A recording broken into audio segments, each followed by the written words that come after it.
Did Syria use chemical weapons against its own people? That question landed at the United Nations Security Council today.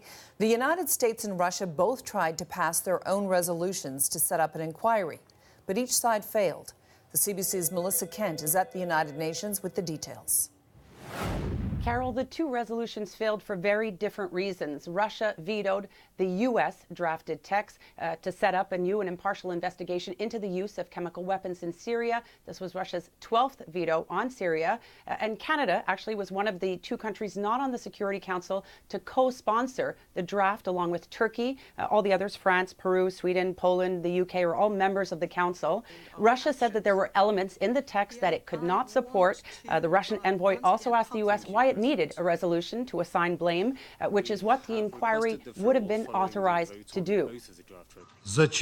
Why do you need the mechanism? What do you need this for when you have already appointed the guilty party prior to the investigation? You do not need the investigation. You do not want to hear anything. You do not want to hear the fact that no traces of a chemical attack were found in Duma.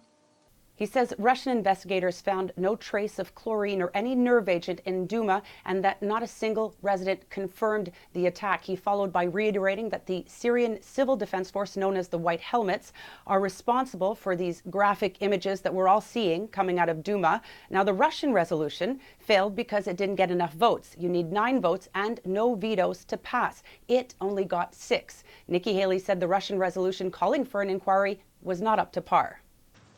First, Russia wanted to give themselves the chance to approve the investigators who were chosen for the task.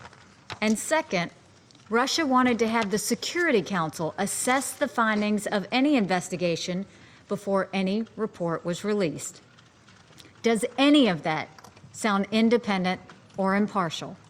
The world's chemical watchdog, known as the Organization for the Prohibition of Chemical Weapons, or OPCW, is headed to Duma possibly this week. Russia put forward a resolution asking the Security Council to endorse that fact-finding mission. It too failed, which may sound weird to viewers, but council members said, 1, it's going anyway, and 2, the OPCW can only say whether an attack happened, not who carried it out, which was obviously key or central in today's debate. Now, after the 3 failed resolutions on Syria, the Russian looked directly at his American counterpart and said, I beseech you to refrain from plans you are developing for Syria, clearly referring to a possible military action. Carol.